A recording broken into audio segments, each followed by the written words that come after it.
Hi all, നമ്മൾ ഇന്ന് discuss ചെയ്യാൻ പോകുന്നത് ഓർഗാനിക് കെമിസ്ട്രിയിലെ അരോമാറ്റിസിറ്റി എന്ന ടോപ്പിക്കിലെ റീസെൻറ്റ് ഇയറിൽ ലേറ്റസ്റ്റ് ആയിട്ട് കഴിഞ്ഞ CSER നെറ്റ് എക്സാമിൽ ചോദിച്ചിട്ടുള്ള ഒരു ക്വസ്റ്റ്യൻ ആണ്. ഓർഗാനിക് കെമിസ്ട്രിയിൽ നമ്മൾ നോക്കുകയാണെങ്കിൽ അരോമാറ്റിസിറ്റിയിലുള്ള അല്ലെങ്കിൽ ആ ടോപ്പിക്കിലെ ക്വസ്റ്റ്യൻസ് റിലേറ്റീവ്ലി ഡൂവബിൾ ആയിട്ടുള്ള കുട്ടികൾക്ക് കുറച്ചും കൂടെ ചെയ്യാൻ ഒരു പ്രയോറിറ്റി കൊടുക്കുന്ന ഒരു ടോപ്പിക് തന്നെയാണ്.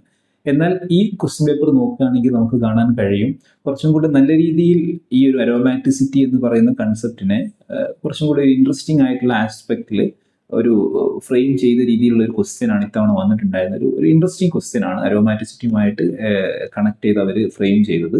ഈ ക്വസ്റ്റ്യനെ ഈ ഒരു ആസ്പെക്റ്റിൽ മാത്രമല്ല 3-4 തരത്തിൽ ഇതിനെ ഫ്യൂച്ചർ എക്സാംസിലൊക്കെ ചോദിക്കാനുള്ള പൊട്ടൻഷ്യലും ഈ ഒരൊറ്റ ക്വസ്റ്റ്യനിലുണ്ട്.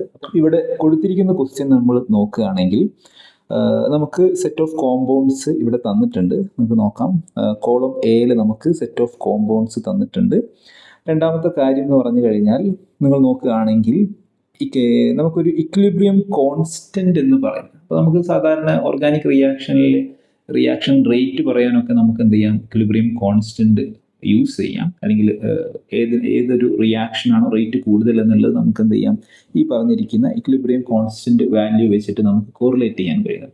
അപ്പോൾ കുറച്ച് ഫിസിക്കൽ ആസ്പെക്ട് അതിൽ കയറി വരുന്നുണ്ട്. അപ്പോൾ ഇവിടെ നമ്മൾ നോക്കുകയാണെങ്കിൽ ഇങ്ങനെയുള്ള organic structures, rate of the റിയാക്ഷന്, ഹൈഡ്രജൻ ബോണ്ടിങ് ടെൻഡൻസി, ഇങ്ങനെയുള്ള എല്ലാം കണക്റ്റഡ് ആയി വരുമ്പോൾ ചിലപ്പോൾ കുട്ടികൾ ഈ ക്വസ്റ്റ്യൻ ബുദ്ധിമുട്ടാണ് എന്ന് വിചാരിച്ച് സ്കിപ്പ് ചെയ്യുന്ന ഒരു ടെൻഡൻസി നമ്മൾ കാണാറുണ്ട്. പക്ഷെ ഇത് ഈസിലി ഡൂവബിൾ ആയിട്ടുള്ള ഒരു ക്വസ്റ്റ്യൻ ആണ്.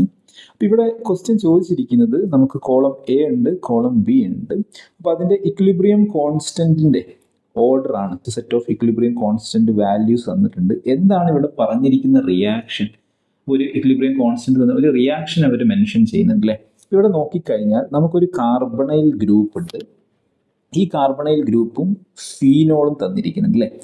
അപ്പോൾ അവർ തന്നിരിക്കുന്നതിൽ ഇവിടെ കാണിച്ചിരിക്കുന്ന പ്രധാനപ്പെട്ട ഒരു പ്രോസസ്സ് എന്ന് പറഞ്ഞു കഴിഞ്ഞാൽ ഇവിടെ തന്നെ ക്വസ്റ്റ്യനിൽ തന്നെ പറഞ്ഞിരിക്കുന്നുണ്ട് ഇക്വിലിബ്രിയം കോൺസ്റ്റന്റ് എന്തിൻ്റെയാണ്, ദെയർ ഹൈഡ്രജൻ ബോണ്ടിങ് അല്ലേ. ഫീനോളുമായിട്ടുള്ള ഹൈഡ്രജൻ ബോണ്ടിങ് ടെൻഡൻസിയാണ് ഇവിടെ കാണിച്ചിരിക്കുന്നത്. അപ്പോൾ ഇവിടെ നിങ്ങൾ ഈ ക്വസ്റ്റ്യൻ നോക്കുമ്പോൾ the correct match for the ketones in column A. അപ്പം നിങ്ങൾക്ക് സെറ്റ് ഓഫ് കീറ്റോൺസ് തന്നിട്ടുണ്ട്. ഈ കോളം എയിൽ സെറ്റ് ഓഫ് കീറ്റോൺസ് തന്നിട്ടുണ്ട്. എന്നിട്ട് column A with equilibrium constant values of column B അല്ലെങ്കിൽ in column B of their hydrogen bonding capability. ഈ column എയിൽ തന്നിരിക്കുന്ന കോമ്പൗണ്ട്സ് എത്രത്തോളം ഫീനോളുമായിട്ട് ഹൈഡ്രജൻ ബോണ്ടിങ് ഫോം ചെയ്യാനുള്ള ടെൻഡൻസി ഉണ്ട് എന്നാണ് ക്വസ്റ്റ്യൻ. അപ്പോൾ ആ ടെൻഡൻസിയുടെ അല്ലെങ്കിൽ ആ റേറ്റ് നമുക്ക് ഇക്വിലിബ്രിയം കോൺസ്റ്റന്റുമായിട്ട് കോറിലേറ്റ് ചെയ്യും. ടെൻഡൻസി കൂടുതലാണെങ്കിൽ ഹയർ വാല്യൂ ഉണ്ടാവും അല്ലേ. അപ്പോൾ ആ രീതിയിലാണ് നമ്മൾ ക്വസ്റ്റ്യനെ കണക്ട് ചെയ്ത് പോവേണ്ടത്. അപ്പോൾ ഇവിടേക്ക് നമ്മൾ വരുമ്പോൾ ശ്രദ്ധിക്കേണ്ട ഒരു കാര്യം എന്താണെന്ന് വെച്ച് കഴിഞ്ഞാൽ നമുക്ക് ഈ ഒരു ക്വസ്റ്റ്യൻ എടുക്കുമ്പോൾ തന്നെ നമുക്ക് കാണാം ഇങ്ങനെയുള്ള റിംഗ് സിസ്റ്റംസ് കാണുമ്പോൾ തന്നെ നമുക്കൊരു ഹിൻഡ് കിട്ടും. അതൊരു അരോമാറ്റിസിറ്റിയുമായിട്ട് കണക്ട് ചെയ്തിട്ടുള്ള ക്വസ്റ്റ്യൻ ആകാം. അതിലേക്ക് പോകുന്നതിന് മുന്നേ എനിക്കൊന്ന് എന്താണ് ഹൈഡ്രജൻ ബോണ്ടിങ് എന്നുള്ളത് ജസ്റ്റ് ഒന്ന് ഞാൻ ഇൻട്രൊഡ്യൂസ് ചെയ്യുന്നു എന്ന് മാത്രം. നമുക്ക് എല്ലാവർക്കും അറിയുന്ന കാര്യം തന്നെയാണ്. ഒരു സിമ്പിൾ എക്സാമ്പിൾ, നമ്മളൊരു വാട്ടർ മോളിക്യൂൾ എടുത്തു കഴിഞ്ഞാൽ definitely oxygen highly electro negative ആണ് കമ്പയർഡ് ടു ഹൈഡ്രജൻ ആറ്റം. അപ്പോൾ നമുക്കറിയാം ഇലക്ട്രോ നെഗറ്റിവിറ്റി ഡിഫറൻസ് കാരണം ഒരു പാർഷ്യൽ നെഗറ്റീവ് ചാർജ് ഉണ്ടാവും, ഇവിടെ പാർഷ്യൽ പോസിറ്റീവ് ചാർജ് ഉണ്ടാവും. എന്നാൽ വാട്ടർ മോളിക്യൂൾസിൽ അങ്ങനെ ഒരു പോളറൈസേഷൻ അല്ലെങ്കിൽ എന്താണ് അങ്ങനെ ജനറേറ്റ് ചെയ്യപ്പെടുന്ന ഒരു പോസിറ്റീവ് ചാർജിലേക്ക് പിന്നെ ഒരു അട്രാക്ഷൻ അല്ലെങ്കിൽ ഒരു ഇൻ്ററാക്ഷൻ പോസിബിൾ ആയിട്ടുള്ളത് ഡെഫിനറ്റ്ലി ഒരു നെഗറ്റീവ് ചാർജിന് മാത്രമാണ് അല്ലേ. അപ്പോൾ നമ്മൾ എന്ത് ചെയ്യുന്നു, നെക്സ്റ്റ് വാട്ടർ മോളിക്യൂൾ എടുത്തു കഴിഞ്ഞാൽ ഇവിടെയും സെയിം സിനാരിയോ ആണ്, partial positive charge, partial negative charge അല്ലേ. അപ്പം ഇവിടെ ഇവർ തമ്മിൽ ഒരു പോസിറ്റീവും നെഗറ്റീവും തമ്മിൽ പോസിബിൾ ആയിട്ടുള്ള ഇൻ്ററാക്ഷനെയാണ് നമ്മൾ ഹൈഡ്രജൻ ബോണ്ടിങ് എന്ന് പറയുന്നത്. സിമിലർലി നിങ്ങൾക്ക് എന്ത് ചെയ്യാം, സെക്കൻഡ് മോളിക്യൂൾ ഇപ്പോൾ ഹൈഡ്രജൻ ഫ്ലൂറൈഡ് HF മോളിക്യൂൾ എടുത്തു കഴിഞ്ഞാൽ സെയിം സിനാരിയോ പോസിബിൾ ആണ്. ഇവിടെ പാർഷ്യൽ എന്താണ്, നമുക്ക് ഫ്ലൂറിന് പാർഷ്യൽ നെഗറ്റീവ് ചാർജ് ഉണ്ട്, ഹൈഡ്രജന് പോസിറ്റീവ് ചാർജ്. അപ്പോൾ അടുത്ത HF മോളിക്യൂൾ എടുത്തു കഴിഞ്ഞാൽ നമുക്ക് എന്ത് കാണാം, ഇവിടെ partial negative, this have partial positive. അപ്പോൾ അവർക്ക് തമ്മിൽ എന്ത് ചെയ്യാം, ഒരു ഇലക്ട്രോസ്റ്റാറ്റിക് ഇൻട്രാക്ഷൻ തന്നെ അതിൽ ഹൈഡ്രജൻ ആറ്റം ഇൻവോൾവ് ആകുമ്പോൾ അത് നമ്മൾ ഹൈഡ്രജൻ ബോണ്ടിങ് എന്ന് പറയുകയാണ് ചെയ്യുന്നത് അല്ലേ. ഏത് മോളിക്യൂൾ എടുത്ത് നോക്കിയാലും നമുക്കിത് കാണാം. അപ്പോൾ ഇവിടെ ഒരു ഹൈഡ്രജൻ ബോണ്ടിങ് ഫോം ചെയ്യാനുള്ള ഇമ്പോർട്ടൻറ്റ് ക്രൈറ്റീരിയ എന്താണെന്ന് ചോദിച്ചു കഴിഞ്ഞാൽ ഒരു ഡ്രാസ്റ്റിക് ഇലക്ട്രോ നെഗറ്റിവിറ്റി ഡിഫറൻസ് വേണം. നിങ്ങളൊരു സിമ്പിൾ കാർബൺ ഹൈഡ്രജൻ എടുത്തു കഴിഞ്ഞാൽ ഈ ഡിഫറൻസ് നമുക്ക് കാണാൻ കഴിയില്ല. ഒരു കാർബണും ഒരു ഹൈഡ്രജനും എടുത്തു കഴിഞ്ഞാൽ നമുക്ക് എന്ത് നോക്കാം, ഇത് ഈ രണ്ടിൻ്റെയും ഇലക്ട്രോനെഗറ്റിവിറ്റി ഡിഫറൻസ് അത്രത്തോളം ഇല്ലാത്തത് കൊണ്ട് തന്നെ ഇങ്ങനെയുള്ള ഒരു ഡ്രാസ്റ്റിക് പോളറൈസേഷൻ അല്ലെങ്കിൽ എന്താ positive charge and negative charge due to electronegativity difference create ചെയ്യപ്പെടുന്നില്ല. അപ്പോൾ ഇങ്ങനെ ഈ രണ്ട് ആറ്റങ്ങൾ തമ്മിൽ അത്രത്തോളം ഇലക്ട്രോനെഗറ്റിവിറ്റി ഡിഫറൻസ് ഇല്ലാത്തത് കൊണ്ട് നമുക്കിവിടെ ഈ ഹൈഡ്രജനിൽ അത്രത്തോളം എന്താണ് delta plus and delta minus എന്ന് പറഞ്ഞ് ഒരു ഹയർ ചാർജ് ഹൈഡ്രജൻ ആറ്റത്തിൻ്റെ പോസിറ്റീവ് ആയിക്കോട്ടെ നെഗറ്റീവ് ആയിക്കോട്ടെ വാട്ട് എവർ ഇറ്റ് ഈസ്, അങ്ങനെ ഒരു എന്താണ് ഹ്യൂജ് അല്ലെങ്കിൽ ഒരു higher amount of charge hydrogen ആറ്റത്തിൽ ഡെവലപ്പ് ചെയ്യാത്തത് കൊണ്ട് അങ്ങനെയുള്ള ഹൈഡ്രജൻ ബോണ്ടിങ്ങിലേക്ക് പോകുന്നില്ല. എന്നാൽ ഇലക്ട്രോനെഗറ്റീവ് ആറ്റത്തിലേക്ക് കണക്ട് ചെയ്തിരിക്കുന്ന for example nitrogen, oxygen, halogens അതിലേക്ക് കണക്ട് ചെയ്തിരിക്കുന്ന ഹൈഡ്രജന് നാച്ചുറലി ഇലക്ട്രോനെഗറ്റീവ് ആറ്റത്തിലേക്ക് കണക്ട് ചെയ്തതായതുകൊണ്ട് അതിലേക്ക് കണക്ട് ചെയ്തിരിക്കുന്ന ഹൈഡ്രജൻ്റെ മുകളിൽ ഒരു ഹൈ പോസിറ്റീവ് ചാർജ് ജനറേറ്റ് ചെയ്യപ്പെടുന്നുണ്ട്. ആ പോസിറ്റീവ് ചാർജിലേക്ക് അതേ മോളിക്യൂൾ അല്ലെങ്കിൽ അതിൻ്റെ അത് ഇന്റർമോളിക്കുലർ ആവാം, ഇൻട്രാമോളിക്കുലർ ആവാം, ഏതാണോ മറ്റൊരു നെഗറ്റീവ് ചാർജ് കിട്ടുന്ന ആറ്റം അത് ആ പോസിറ്റീവ് ചാർജിൻ്റെ അടുത്തേക്ക് നിൽക്കും. അവർ തമ്മിലൊരു ഇൻ്ററാക്ഷൻ ഉണ്ടാവും അല്ലേ, പോസിറ്റീവ് നെഗറ്റീവ് ഒരു ഇലക്ട്രോസ്റ്റാറ്റിക് ഇൻ്ററാക്ഷൻ ഉണ്ടാവും. അതിനെ തന്നെയാണ് നമ്മൾ ഹൈഡ്രജൻ ബോണ്ടിങ് എന്ന് പറയുന്നത്. ഫോർ എക്സാമ്പിൾ നമ്മളൊരു കാർബണൈൽ ഗ്രൂപ്പ് എടുക്കുകയാണെങ്കിൽ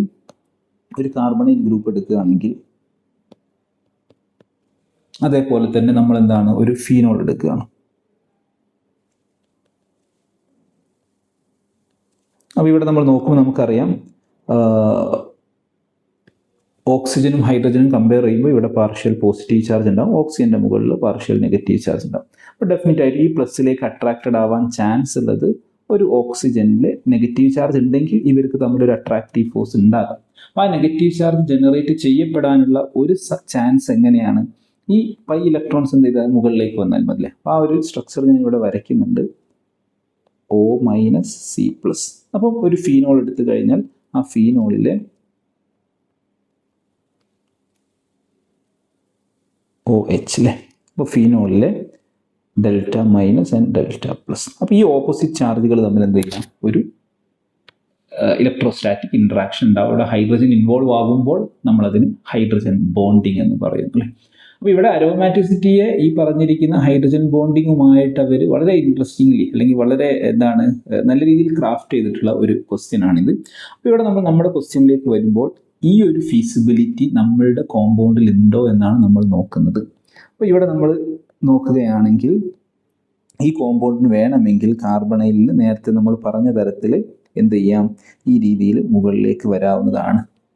അങ്ങനെ വന്നാൽ നമ്മുടെ കാർബണൈൽ കോമ്പൗണ്ട് എങ്ങനെ എക്സിസ്റ്റ് ചെയ്യും?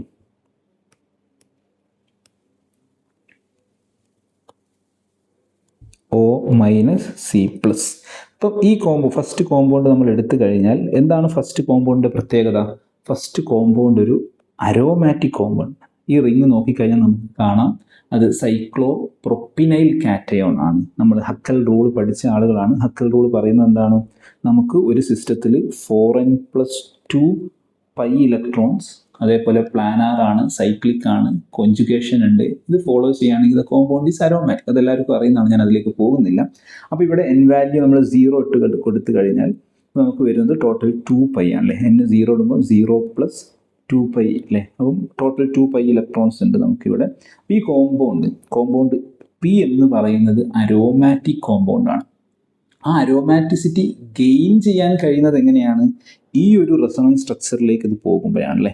നമ്മൾ ഈ കാണിച്ചിരിക്കുന്ന ഈ പൈ ഇലക്ട്രോൺസ് പോളറൈസേഷൻ സംഭവിക്കുമ്പോൾ നമുക്കിവിടെ പോസിറ്റീവ് ചാർജ് വരും. അപ്പോൾ സിസ്റ്റത്തിന് ഈ സ്ട്രക്ചറിൽ നിൽക്കുക എന്നുള്ളത് ഇൻട്രസ്റ്റിംഗ് ആണ്, അല്ലെങ്കിൽ താല്പര്യമുള്ള കാര്യമാണ്. കാരണം എന്താ, അപ്പോഴാണ് അതിന് അരോമാറ്റിസിറ്റി ഗെയിൻ ചെയ്യാൻ കഴിയുന്നത്. അപ്പോൾ ഈ കോമ്പൗണ്ടിന് ഞാൻ നേരത്തെ കാണിച്ചിരിക്കുന്ന എ എന്ന് പറയുന്ന സ്ട്രക്ചറിനേക്കാളും താല്പര്യം ബി എന്ന് പറയുന്ന സ്ട്രക്ചറിലേക്ക് പോകുന്നതാണ്. കാരണം എന്താ, അങ്ങനെയുള്ള കാറ്റയോൺ സൈക്ലോപ്രൊപ്പിനൈൽ കാറ്റയോൺ ആകുമ്പോൾ അതിന് അരോമാറ്റിസിറ്റി കിട്ടുന്നുണ്ട് നാച്ചുറലി. ഇത് കാരണം നമുക്ക് കിട്ടുന്ന അഡ്വാൻറ്റേജ് എന്താ, നമുക്കൊരു O- ചാർജ് ഇവിടെ ജനറേറ്റ് ചെയ്യുന്നുണ്ട്. അങ്ങനെ ജനറേറ്റ് ചെയ്യപ്പെടുന്ന O- വേണമെങ്കിൽ മറ്റൊരു ആൽക്കഹോൾ എടുത്തു കഴിഞ്ഞാൽ ROH എടുത്തു കഴിഞ്ഞാൽ ഡെഫിനറ്റ് ആയിട്ടും ഓക്സിജൻ്റെ ഇലക്ട്രോനെഗറ്റിവിറ്റി വരും. കാരണം ഇവിടെ ഈ OH ബോണ്ട് കൺസിഡർ ചെയ്യുകയാണെങ്കിൽ ഇവിടെ നെഗറ്റീവ് ചാർജും ഇവിടെ ഡെൽറ്റ പ്ലസും ഉണ്ടാവും. There is A high chance for hydrogen bonding. ഇവിടെ നമുക്ക് ഹൈഡ്രജൻ ബോണ്ടിങ് പോസിബിൾ ആണ്.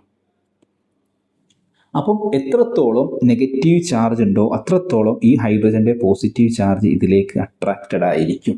അപ്പം അതിൻ്റെ സ്ട്രെങ്ത് കൂടും, ഹൈഡ്രജൻ ബോണ്ടിങ്ങിൻ്റെ സ്ട്രെങ്ത് കൂടും. അപ്പം നല്ല ഹൈഡ്രജൻ ബോണ്ടിങ് പോസിബിൾ ആവാൻ എന്ത് വേണം? നമുക്കറിയാം, നമ്മൾ ഫീനോൾ എടുത്തു കഴിഞ്ഞാൽ നമ്മുടെ ഫീനോൾ ഫിക്സ്ഡ് ആണ്. നമ്മുടെ ഫീനോൾ ഇവിടെ അവർ തന്നിട്ടുണ്ട്, ഫീനോൾ എന്ന് പറയുന്ന കോമ്പൗണ്ടാണ് തന്നത്. അപ്പോൾ നമ്മൾ സ്ട്രക്ചർ നോക്കുകയാണെങ്കിൽ നിങ്ങൾക്ക് കാണാം, നമുക്ക് എന്തുണ്ട്, ഫീനോൾ എന്ന് പറയുന്ന കോമ്പൗണ്ട് എടുത്തു കഴിഞ്ഞാൽ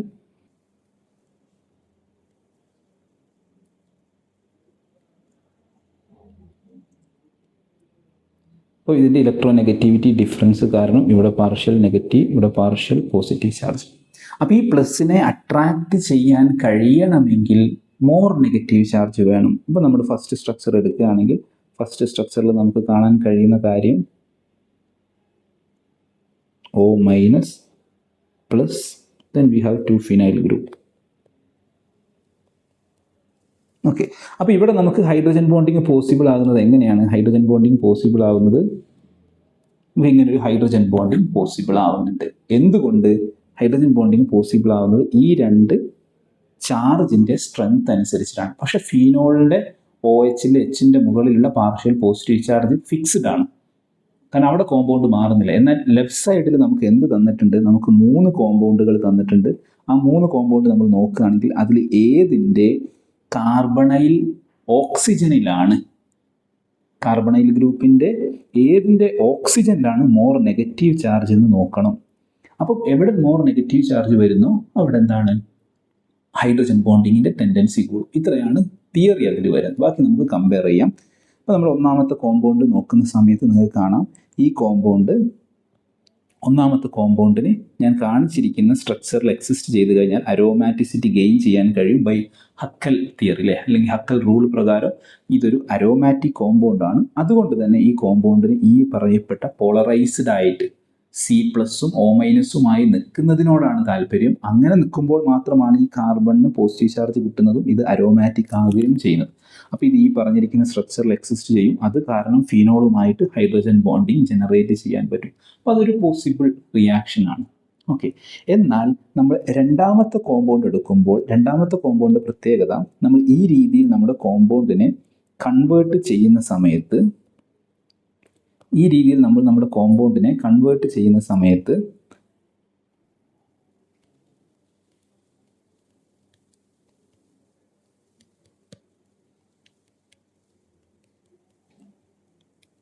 even though we have 4 phenyl group, കാരണം ഈ കാറ്റയോണ് അല്ലെങ്കിൽ ഇതിനെ റെസൊണൻസ് വൈസ് സ്റ്റെബിലൈസ് ചെയ്യിക്കാൻ നമുക്ക് 4 ഫിനൈൽ റിംഗ് ഉണ്ടെങ്കിൽ പോലും നമുക്ക് കിട്ടുന്ന ഈ ഒരു റിംഗ് പാർട്ട് അല്ലെങ്കിൽ റിംഗ് സിസ്റ്റം എന്ന് പറഞ്ഞാൽ ആൻറ്റി അരോമാറ്റിക് കോമ്പൗണ്ടാണ്.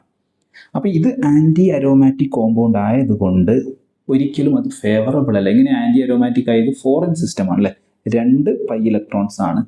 അത് ഹക്കൽ അല്ലെങ്കിൽ അരോമാറ്റിക് ആണെങ്കിൽ 2 ആവാം, 6 ആവാം, 10 ആവാം അല്ലെ, അതാണ് ഹക്കൽ നമ്പേഴ്സ് നമ്മൾ പറയുന്നത്. 4 ആണെങ്കിൽ അത് ആൻറ്റി അരോമാറ്റിക് ആണ്. അരോമാറ്റിസിറ്റി നമ്മൾ പറയുന്നുണ്ട് ആൻറ്റി അരോമാറ്റിക് കോമ്പൗണ്ട് ആണ്, ലീസ്റ്റ് സ്റ്റേബിൾ കോമ്പൗണ്ട്. അരോമാറ്റിക് ഏറ്റവും സ്റ്റേബിൾ ആണ്, പിന്നെ നോൺ അരോമാറ്റിക് ആണ്, ലീസ്റ്റ് സ്റ്റേബിൾ ആയിട്ടുള്ളത് ആൻറ്റി അരോമാറ്റിക് ആണ്. അതുകൊണ്ട് തന്നെ ഈ കോമ്പൗണ്ട് ഒരിക്കലും ഈ ഒരു സ്ട്രക്ചറിൽ ഇത് ആൻറ്റി അരോമാറ്റിക് ആയി മാറും ഇങ്ങനെ ഈ ബോണ്ട് പോളറൈസ്ഡ് ആയി കഴിഞ്ഞാൽ. അപ്പോൾ അത് പോളറൈസ്ഡ് ആവാതിരിക്കാനാണ് ശ്രമിക്കുക. അങ്ങനെ ഇത് പോളറൈസ്ഡ് ആവാതിരുന്നാൽ നേരത്തെ അല്ലെങ്കിൽ Q എന്ന് പറഞ്ഞ് കാണിച്ചിരിക്കുന്ന ആ സ്ട്രക്ചർ എന്താണോ അതിൽ തന്നെ എക്സിസ്റ്റ് ചെയ്യാൻ നിൽക്കും. അങ്ങനെ എക്സിസ്റ്റ് ചെയ്യുമ്പോൾ ഇവിടെ എന്താണ്, ഒരു ഹ്യൂജ് നെഗറ്റീവ് ചാർജ് അക്യുമുലേറ്റ് ചെയ്യുന്നില്ല. അപ്പോൾ നെഗറ്റീവ് ചാർജ് അക്യുമുലേറ്റ് ചെയ്യാതിരിക്കുമ്പോൾ, ഈ ഓക്സിജൻ്റെ മുകളിൽ നെഗറ്റീവ് ചാർജ് അക്യുമുലേറ്റ് ചെയ്യാതിരിക്കുമ്പോൾ ഈ ഹൈഡ്രജനുമായിട്ടുണ്ടാകുന്ന ഹൈഡ്രജൻ ബോണ്ടിങ് വളരെ മിനിമൽ ആയിരിക്കും. ഓക്കെ, അപ്പം 1ഉം 2ഉം കമ്പയർ ചെയ്യുമ്പോൾ നമുക്ക് ഈസി ആയിട്ട് പറയാൻ കഴിയും, ഒന്നാമത്തെ കോമ്പൗണ്ടിൻ്റെ കാർബണൈൽ ഓക്സിജൻ്റെ മുകളിലേക്ക് നെഗറ്റീവ് ചാർജ് അക്യുമുലേറ്റ് ചെയ്യുന്നുണ്ട്. എന്നാൽ രണ്ടാമത്തെ കോമ്പൗണ്ടിൽ ഒരിക്കലും അങ്ങനെ ഒരു പോളറൈസേഷൻ പോസിബിൾ അല്ല. കാരണം അങ്ങനെ പോളറൈസേഷൻ നടന്നാൽ കോമ്പൗണ്ട് ആൻറ്റി അരോമാറ്റിക് ആകും. അപ്പോൾ അങ്ങനെ ഒരു നെഗറ്റീവ് ചാർജ് അക്യുമുലേറ്റ് ചെയ്യിക്കുന്ന പ്രോസസ്സിലേക്ക് സിസ്റ്റം പോവില്ല. അങ്ങനെ നെഗറ്റീവ് ചാർജ് ഓക്സിജൻ്റെ മുകളിൽ ഇല്ലാതിരിക്കുമ്പോൾ നാച്ചുറലി ഹൈഡ്രജൻ ബോണ്ടിങ്ങിൻ്റെ എഫിഷ്യൻസിയും അതനുസരിച്ച് കുറയും. ഇനി നമ്മൾ മൂന്നാമത്തെ കോമ്പൗണ്ട് നോക്കുകയാണ്. മൂന്നാമത്തെ കോമ്പൗണ്ട് പ്രത്യേകത നിങ്ങൾക്കറിയാം, ഇത് സൈക്ലോ ഹെപ്റ്റ ട്രൈനൈൽ സിസ്റ്റം ആണ് അല്ലേ, അല്ലെങ്കിൽ നമ്മൾ സാധാരണ പറയാറുണ്ട് ട്രോഫിലിയം.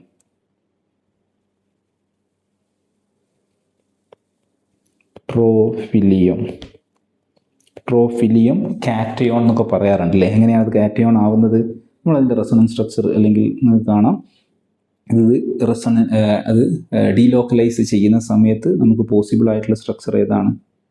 കറസ്പോണ്ടിങ് കാറ്റയോൺ നിങ്ങൾക്ക് എഴുതാം.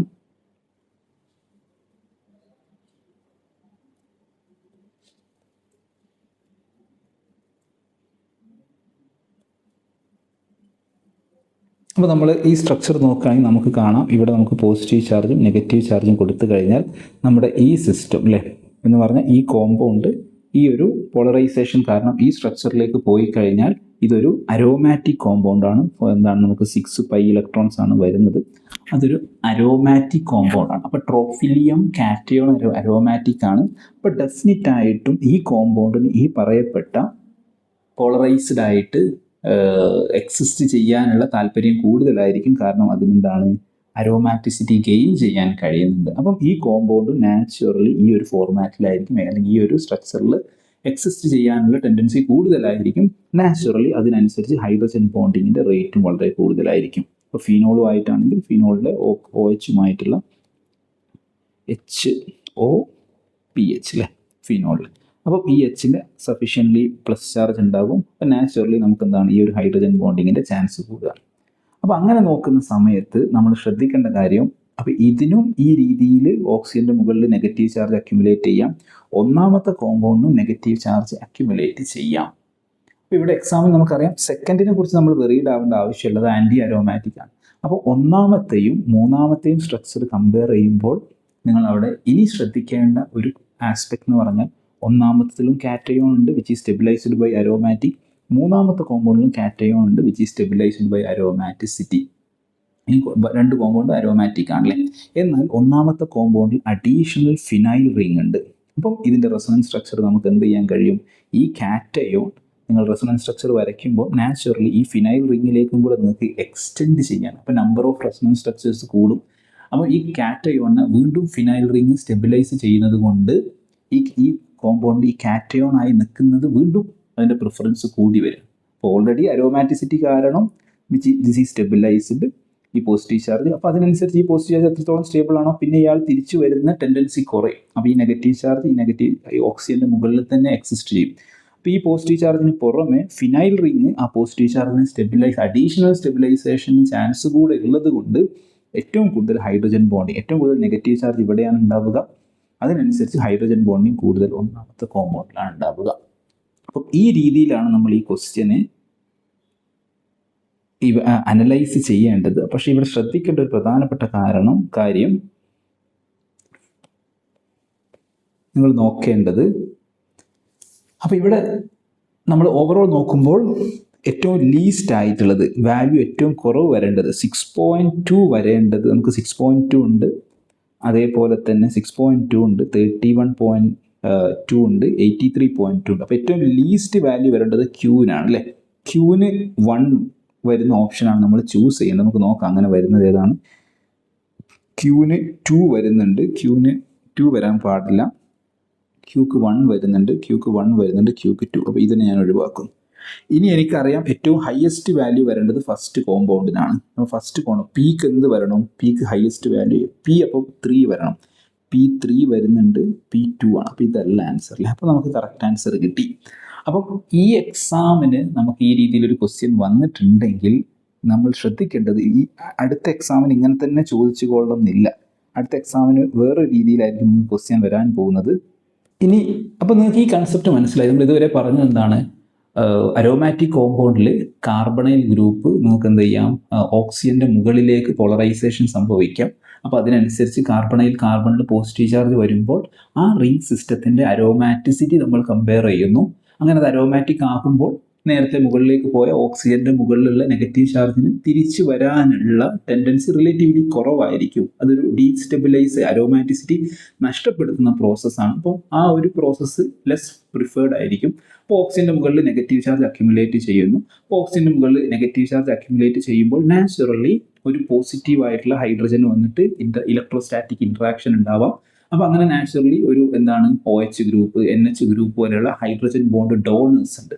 അപ്പോൾ അങ്ങനെയുള്ളതിൽ ഹെറ്ററോ ആറ്റത്തിലേക്ക് ഹൈഡ്രജൻ കണക്റ്റഡ് ആയിരിക്കും. അപ്പോൾ നാച്ചുറലി അതിൻ്റെ മുകളിൽ പോസിറ്റീവ് ചാർജ് ഉണ്ടാവും. അപ്പോൾ അതൊരു നെഗറ്റീവ് ചാർജ് ഉള്ള ആറ്റത്തിലേക്ക് ഒരു ഇൻ്ററാക്ഷൻ ഉണ്ടാകും. അതിനാണ് നമ്മൾ ഹൈഡ്രജൻ ബോണ്ടിങ് എന്ന് പറയുന്നത്. എന്നാൽ ഈ ക്വസ്റ്റ്യന് എക്സാമിന് ഒരു തവണ ഇങ്ങനെ ചോദിച്ചിട്ടുണ്ടെങ്കിൽ ഇതേ സിമിലർ കൺസെപ്റ്റ് പല രീതിയിൽ ചോദിക്കാം. അതാണ് നമ്മൾ അറിഞ്ഞിരിക്കേണ്ടത്. ഒന്നാമത്തേതെന്ന് പറഞ്ഞു കഴിഞ്ഞാൽ ഹൈഡ്രജൻ ബോണ്ടിങ്ങിൻ്റെ സ്ട്രെങ്ത്. അപ്പോൾ ഇവിടെ ഹൈഡ്രജൻ ബോണ്ടിങ്ങിൻ്റെ സ്ട്രെങ്ത് എന്താണ്? കാർബണൈൽ ഗ്രൂപ്പ് എടുത്തു കഴിഞ്ഞാൽ കാർബണൈൽ ഗ്രൂപ്പിൻ്റെ നെഗറ്റീവ് ചാർജും പോസിറ്റീവ് ചാർജും ആകുന്നതിൻ്റെ ഭാഗമായി, ഇനി ഇതൊരു റിങ്ങിൻ്റെ ഭാഗമാണെങ്കിൽ അതിൻ്റെ അരോമാറ്റിസിറ്റി കമ്പയർ ചെയ്യാം. അപ്പം ഒരു ക്വസ്റ്റ്യന് എന്തെന്ന് ചോദിച്ചു കഴിഞ്ഞാൽ നിങ്ങൾക്ക് 3 കോമ്പൗണ്ട് തരാം ഇതുപോലെ. ഇതിൽ ഏതാണ് മോർ അരോമാറ്റിക് എന്ന് ചോദിക്കാം. അപ്പോഴും നിങ്ങൾക്ക് ഇതേ മെത്തേഡ് ചെയ്യാം. ഇനി ഇപ്പം ചോദിച്ച പോലെ ഏതിനാണ് ഹൈഡ്രജൻ ബോണ്ടിങ്ങിൻ്റെ സ്ട്രെങ്ത് കൂടുതലെന്ന് ചോദിക്കാം. അങ്ങനെ വരുമ്പോൾ നമ്മളിപ്പം ഡിസ്കസ് ചെയ്ത കൺസെപ്റ്റാണ് നിങ്ങൾ അപ്ലൈ ചെയ്യുന്നത്. അല്ലെങ്കിൽ നിങ്ങൾക്ക് 3 കോമ്പൗണ്ട് തന്നിരിക്കുന്നുണ്ട്, PQ&R. ചോദിക്കാവുന്ന മറ്റൊരു ക്വസ്റ്റ്യൻ, മോസ്റ്റ്ലി നിങ്ങൾക്ക് അപ്കമിങ് എക്സാമിൽ എക്സ്പെക്ട് ചെയ്യാവുന്ന ക്വസ്റ്റ്യൻ, 3 കോമ്പൗണ്ട് തന്നിട്ടുണ്ട്. ഇതിൻ്റെ ബേസിസിറ്റി ഓർഡറിൽ എഴുതാൻ പറയും. അപ്പോൾ ബേസിസിറ്റി ഓർഡർ എന്താണ്? ബേസിസിറ്റി ഓർഡറും സെയിം ഓർഡർ തന്നെയാണ്. ഹൈഡ്രജൻ ബോണ്ടിങ്ങിൻ്റെ സ്ട്രെങ്ത് എന്നുള്ള രീതിയിലായിരിക്കില്ല ചോദിക്കുന്നത്. ഈ ഓക്സിജൻ്റെ മുകളിൽ എത്രത്തോളം നെഗറ്റീവ് ചാർജ് ഉണ്ടോ അതിന് നാച്ചുറലി H+നെ അക്സെപ്റ്റ് ചെയ്യാനുള്ള ടെൻഡൻസി കൂടി വരികയാണ്. അപ്പോൾ അത് തന്നെയാണ് ബേസിസിറ്റി. H+ അയോണിനെ ഡൊണേറ്റ് ചെയ്യാനുള്ള കപ്പാസിറ്റി അസിഡിറ്റിയാണ്. അതേപോലെ തന്നെ H+ അയോണിനെ അക്സെപ്റ്റ് ചെയ്യാനുള്ള ഒരു കോമ്പൗണ്ടിൻ്റെ ടെൻഡൻസി കൂടുകയാണെങ്കിൽ അത് മോർ ബേസിക് ആയി മാറും. അപ്പോൾ നമ്മൾ ഈ കണ്ടു 3 കോമ്പൗണ്ട് എടുക്കുമ്പോൾ ഒന്നാമത്തെ കോമ്പൗണ്ട് എടുത്താൽ അതിൻ്റെ മുകളിലെ ഓക്സിജൻ ആറ്റത്തിൻ്റെ മുകളിലെ നെഗറ്റീവ് ചാർജ് വളരെ കൂടുതലാണ്. രണ്ടാമത്തെ ഓക്സിജൻ ആറ്റത്തിൻ്റെ മുകളിൽ കാര്യമായിട്ട് എന്തില്ല, നെഗറ്റീവ് ചാർജ് വരുന്നില്ല. മൂന്നാമത്തെ കോമ്പൗണ്ടിൽ ഓക്സിജൻ ആറ്റത്തിൻ്റെ മുകളിൽ റിലേറ്റീവ്ലി ഹയർ ആണ്. അപ്പോൾ ഞാൻ സ്ലൈറ്റ്ലി ഹയർ എന്നാണ് കാണിക്കുന്നത്, സ്ലൈറ്റ്ലി ഹയർ ആണ്. ഈ കേസിൽ വളരെ കൂടുതലാണ്. അപ്പോൾ ഇതിൻ്റെ നെഗറ്റീവ് ചാർജ് വളരെ കൂടുതലാണ്, ഇത് റിലേറ്റീവ്ലി കുറവാണ്, ഇത് തീരെ നെഗറ്റീവ് ചാർജ് വരുന്നില്ല. അപ്പം ആ നെഗറ്റീവ് ചാർജിൻ്റെ ഡെൻസിറ്റി തന്നെ ഹൈഡ്രജൻ ബോണ്ടിങ് സ്ട്രെങ്ത് ഏതാണെന്ന് ചോദിക്കാം, ഇക്വിലിബ്രിയം കോൺസ്റ്റന്റിൻ്റെ വാല്യൂ ഏതാണെന്ന് ചോദിക്കാം, ഇതിൽ ഏതിനായിരിക്കും റേറ്റ് കൂടുതലും ചോദിക്കാം, അല്ലെങ്കിൽ ബേസിസിറ്റിയുടെ ഓർഡറും ചോദിക്കാം. അപ്പോൾ 3 കോമ്പൗണ്ട് തന്നു, PQ&R. ഇതിൽ ഏതാണ് മോർ ബേസിക് എന്ന് ചോദിച്ചു കഴിഞ്ഞാൽ അതും ഫസ്റ്റ് തന്നെയാണ് മോർ ബേസിക്. ഈ കോമ്പൗണ്ട് തന്നെയാണ് മോർ ബേസിക്. പിന്നെ വരുന്നത് ഈ കോമ്പൗണ്ടാണ്, പിന്നെ ഏറ്റവും ലീസ്റ്റ് ബേസിക് ആയിരിക്കും. ഇനി അസിഡിറ്റിയുടെ ഓർഡർ എടുക്കാം. താഴെ തന്നിരിക്കുന്ന 3 കോമ്പൗണ്ടിൽ ഏതാണ് മോർ അസിഡിക് എന്ന് ചോദിക്കാം. അപ്പോൾ നിങ്ങളുടെ ഇതിൻ്റെ നേരെ ഓപ്പോസിറ്റ് ഓർഡർ വരും. നെഗറ്റീവ് ചാർജ് ആവാതിരിക്കുന്ന കോമ്പൗണ്ട് ബേസിറ്റിൻ്റെ നേരെ ഓപ്പോസിറ്റ് ആയിരിക്കും അസിഡിറ്റി വരുന്നത് അല്ലേ. അപ്പം ഞാൻ പറഞ്ഞത് എന്താണെന്ന് ചോദിച്ചു കഴിഞ്ഞാൽ ഈ ഒരു ക്വസ്റ്റ്യനിൽ അരോമാറ്റിസിറ്റിയുടെ ഓർഡർ ചോദിക്കാം, ഹൈഡ്രജൻ ബോണ്ടിങ്ങിൻ്റെ ഓർഡർ ചോദിക്കാം, ബേസിസിറ്റിയുടെ ഓർഡർ ചോദിക്കാം. ആ രീതിയിൽ നമുക്ക് എന്ത് ചെയ്യാം, ഈ ഇതിൽ നിന്നും അല്ലെങ്കിൽ ഈ ഒരു കൺസെപ്റ്റ് വെച്ചിട്ട് തന്നെ ക്വസ്റ്റ്യൻസ് ഫ്രെയിം ചെയ്യാൻ കഴിയും. അപ്പം ഈ ഒരു മെത്തേഡ് അരോമാറ്റിസിറ്റിയിൽ ഈ പറഞ്ഞിരിക്കുന്ന കോമ്പൗണ്ട് കണ്ടാൽ തന്നെ നമുക്ക് മനസ്സിലാവും അരോമാറ്റിസിറ്റി ആയിട്ട് കണക്റ്റഡ് ആയിട്ടുള്ള ക്വസ്റ്റ്യൻ ആണോ എന്നുണ്ടെങ്കിൽ. അങ്ങനെയാണെങ്കിൽ കൂടുതൽ നിങ്ങൾ കോമ്പൗണ്ടിനെ അരോമാറ്റിക് ആക്കാൻ കഴിയുന്നത് ഏതൊക്കെ, അരോമാറ്റിക് അല്ലാത്തത് ഏതൊക്കെ നോക്കുക. അങ്ങനെ അത് അരോമാറ്റിക് ആകുമ്പോൾ സ്ട്രക്ചറലി എന്ത് ഡിഫറൻസ് ആണ് വരുന്നത്. എസ്പെഷ്യലി സാധാരണ ചോദിച്ച് കാണുന്ന മറ്റൊരു ക്വസ്റ്റ്യൻ ആണ് ഇത്. നമ്മൾ ഫുൾ വാലൻസ് എന്ന് പറയും അല്ലേ, 2 സിസ്റ്റംസ് ഡബിൾ ബോണ്ട് വഴി കണക്ട് ചെയ്തിരിക്കും. എന്നിട്ട് ഒന്നെങ്കിൽ ഈ രീതിയിൽ ക്വസ്റ്റ്യൻ വരാം,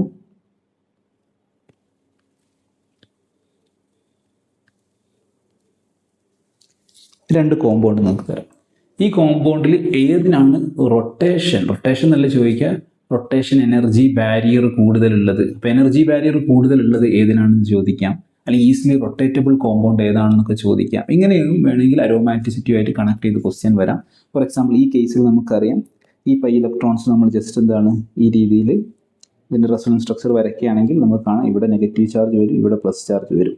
അതേപോലെ ഇതിൻ്റെ കേസിൽ ചെയ്യുകയാണെങ്കിൽ ഇവിടെ നെഗറ്റീവ് വരും, ഇവിടെ പോസിറ്റീവ് വരില്ല. അപ്പം ഇതെന്താണ്, ഇവിടെ നെഗറ്റീവ് ചാർജ് വരുന്ന സമയത്ത് ഈ കോമ്പൗണ്ട് സൈക്ലോപെൻറ്റാഡൈനൈൽ ആന എന്നാണ് അരോമാറ്റിക് ആയി മുകളിലെ ഭാഗം. താഴെ പോസിറ്റീവ് വന്നപ്പോൾ ഇതും അരോമാറ്റിക് ആയി. അപ്പം ഇതെന്താണ് പ്ലസും മൈനസും ആയിട്ട് തന്നെ നിൽക്കാൻ നോക്കും. അപ്പോൾ നാച്ചുറലി കിട്ടുന്നത് എന്താണ്, നമുക്ക് കിട്ടുന്നത് ഒരു സിംഗിൾ ബോണ്ട് ആയിട്ട് ഇവർ എക്സിസ്റ്റ് ചെയ്യും. ഇവിടെ പ്ലസും ഇവിടെ മൈനസും ഇവിടെ പ്ലസും ഇവിടെ മൈനസും വിത്ത് എ സിംഗിൾ ബോണ്ട്. കാരണം ആ പൈ ഇലക്ട്രോൺസ് ഏതെങ്കിലും ഒരു ഭാഗത്തേക്ക് പോളറൈസ്ഡ് ആയിട്ട് അല്ലെങ്കിൽ എന്താണ് ഡീലോക്കലൈസ് ചെയ്ത് പോകും. അപ്പോൾ ഇത് മോർ സിംഗിൾ ബോണ്ട് ക്യാരക്ടർ വരാം. എന്നാൽ ഈ കോമ്പൗണ്ടോ ഇത് മുകളിലേക്ക് പോയാൽ ഇത് നെഗറ്റീവ് ചാർജ് മോർ അരോമാറ്റിക് ആണ്. എന്നാൽ താഴെയുള്ള ആളുടെ പ്രശ്നം എന്താ, അപ്പോൾ ഇത് പോസിറ്റീവ് ആവും, ഇതൊരു ആൻറ്റി അരോമാറ്റിക് ആണ്. So this is anti aromatic. One side aromatic ആകുന്നുണ്ട്, പക്ഷേ ഈ സൈഡ് ആൻറ്റി അരോമാറ്റിക് ആവുന്നുണ്ട്. അങ്ങനെ വരുമ്പോൾ ഈ കോമ്പൗണ്ട് ഇവിടെ ഡബിൾ ബോണ്ട് ആയിട്ട് തന്നെ എക്സിസ്റ്റ് ചെയ്യാൻ നോക്കും. കാരണം എന്താ, ഒരു ഭാഗം ആൻറ്റി ആവുന്നു. അങ്ങനെ ഒരു ഡീലോക്കലൈസേഷൻ ചെയ്ത് കഴിഞ്ഞാൽ ആൻറ്റി അരോമാറ്റിക് പാർട്ട് ജനറേറ്റ് ചെയ്യുന്നുണ്ട്. അത് അത്ര പ്രിഫേർഡ് അല്ല. അപ്പം അങ്ങനെ വരുമ്പോൾ ഇതിന് കൂടുതൽ ഡബിൾ ബോണ്ട് ക്യാരക്ടറും ഇതിന് കൂടുതൽ സിംഗിൾ ബോണ്ട് ക്യാരക്ടറും വരുമ്പോൾ, ഇത് സിംഗിൾ ബോണ്ട് ആകുമ്പോൾ റൊട്ടേറ്റബിൾ ആണ്, ഫ്രീലി റൊട്ടേറ്റബിൾ ആണ്. ഇപ്പം റൊട്ടേഷൻ ബാരിയർ കുറവായിരിക്കും. അപ്പോൾ എനർജി ബാരിയർ വെച്ചിട്ടുള്ള ക്വസ്റ്റ്യൻസ് വരാം. ഇതൊക്കെ അരോമാറ്റിസിറ്റിയിൽ കണക്റ്റഡ് ആയിട്ട് വരുന്ന ക്വസ്റ്റ്യൻസ് ആണ്. ഓരോ എക്സാമിനും ഓരോ രീതിയിലായിരിക്കും ചോദിക്കാം. അപ്പോൾ നിങ്ങൾ ഈ ഹൈഡ്രജൻ ബോണ്ടിങ്ങിൻ്റെ പഠിച്ച് വെച്ചത് കൊണ്ട് അടുത്ത തവണ ഈ ഹൈഡ്രജൻ ബോണ്ടിങ് ബേസ് ചെയ്ത് ക്വസ്റ്റ്യൻ വന്നാൽ മാത്രമേ അറ്റൻഡ് ചെയ്യൂ അങ്ങനെ വിചാരിക്കരുത്. അതിന് ചിലപ്പം ബേസിസിറ്റി വെച്ച് ചോദിക്കാം, മോർ അരോമാറ്റിക് കോമ്പൗണ്ട് ഏതാണ് എന്ന് ചോദിക്കാം, ഇതേപോലെ റൊട്ടേറ്റബിൾ ആണോ കോമ്പൗണ്ട് അല്ലേ എന്നൊക്കെ ചോദിക്കാം. ഇതൊക്കെ എന്താണ്, നമുക്ക് തന്നിരിക്കുന്ന കോമ്പൗണ്ടിനെ അരോമാറ്റിക് ആക്കാനുള്ള ഫീസിബിലിറ്റി ഉണ്ടോ, അല്ലെങ്കിൽ അത് അരോമാറ്റിക് ആകുമോ എന്നുള്ള നോളജ് നിങ്ങൾക്കുണ്ടോ എന്ന് ടെസ്റ്റ് ചെയ്യാൻ വേണ്ടിയിട്ടാണ് ഈ രീതിയിലുള്ള ക്വസ്റ്റ്യൻസ് ഫ്രെയിം ചെയ്യുന്നത്.